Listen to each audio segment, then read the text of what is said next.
Thanks for watching ERi-TV, dear viewers. Welcome to our news broadcast. Here are the headlines.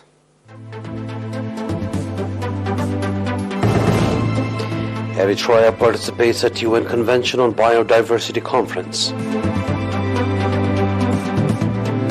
Agricultural experts contributing in development programs. UK confirms delivering Brimstone 2 precision-guided missiles to Ukraine.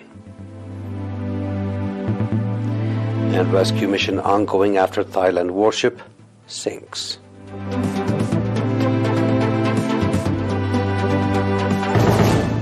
In our domestic news, Eritrea participated at the 15th conference of the UN Convention on Biological Diversity Conference that took place from 7 to 19 December in Montreal, Canada, under the theme Ecological Civilization Building a Shared Future for All Life on Earth.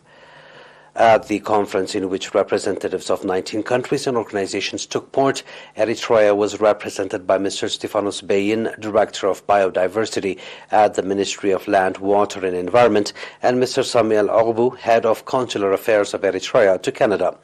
The Eritrean delegation explained at the conference the significant progress Eritrea has made in soil and water conservation, planting tree seedlings, enhancing instinctive regeneration of biodiversity by establishing terrestrial and protected areas, as well as in promoting traditional community enclosures. The delegation further expressed Eritrea's commitment to consolidate and to further advance its achievements in recovering degraded habitat, including threatened species of wild flora and fauna. Eritrea has ratified a number of environmental treaties and has been a member of the Biodiversity Convention since 1996. The agricultural experts that are assigned at the Crops and Livestock Corporation of Gashbarka region are playing due part in the successful implementation of the agricultural activities in the region.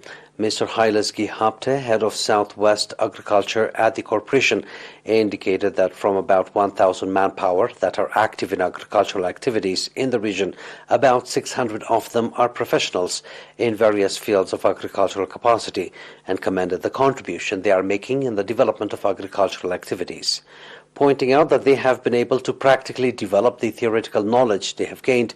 Simon Ephraim and Kamal Abdul Qadir, agricultural expert at Katai Agricultural Project, expressed readiness to contribute their part in the development of agricultural activities.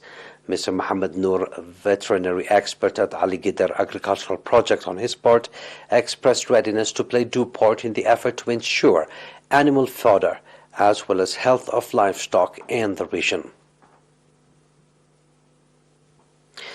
Mainafhi Elementary and Junior School in Asmara provided award to 30 outstanding students, including 13 girls, that scored high points in the 2021 to 2022 academic year 8th grade national examination, indicating that the school has been providing award to outstanding students every year. Mr. Tsagazab Zena Gabriel, director of the school, said that this year's awardees are students that scored about 80 points. Mr. Tsagazab went on to say that the objective of the award is to encourage the outstanding students and fellow students to emulate the good example of the awardees and become competitive in their education, pointing out that community-centered initiative to develop the teaching-learning process as well as competence of students is being taken.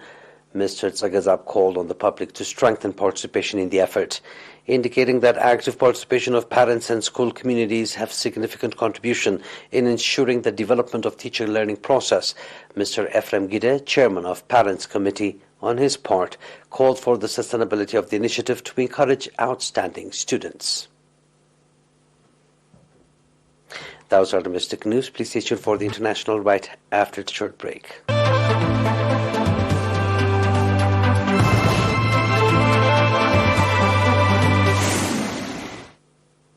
The UK has confirmed delivering precision-guided missiles to Ukraine, despite repeated warnings from Russia that Western weapons only serve to prolong the Ukraine war and will be considered legitimate targets for the Russian military. The announcement was made by British Ministry of Defence via a Twitter on Saturday. The ministry acknowledged arming Ukraine with Brimstone 2 missiles, saying the projectiles were meant to be deployed against Russia. The missiles, which each cost about $212,000, are said to be able to hit targets through tracking a laser mark set on them by ground forces, aircraft, or vehicles. It can alternatively scan the battlefield and pick up targets from a pre-programmed list through the use of a radar. Developed by the European Missile Consortium (MBDA), the Brimstone 2 missiles are available in the 3 air-launched, ground-launched, and ship-launched versions. The Ukrainian army uses Brimstones as part of a truck-mounted missile launchers. The new arms delivery to Kiev comes despite frequent warnings by top Russia officials that such weapon supplies only worsen the plight of the Ukrainian people and prolong the war. In early October, a senior Russian foreign ministry official has warned the Western countries that are supplying long-range and more advanced weapons to Ukraine would cross Russia's red lines, and in that case, they have to be ready for a response. At least 31 Thai Navy soldiers were missing today after their vessel sank off the southeastern coast of Thailand, a naval spokesperson said. The HDMS Sukhothai was patrolling the Gulf of Thailand, roughly 20 nautical miles from Bang Sephan Pier in southern Prachuap Khiri Khan, when it ran into strong tides and took on water late Sunday night. Please sit you now for a recap of tonight's headlines.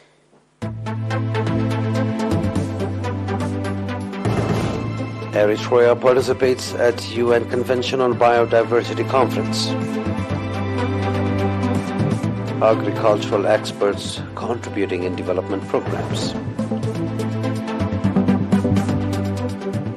UK confirms delivering Brimstone 2 precision-guided missiles to Ukraine. Rescue mission ongoing after Thailand warship sinks.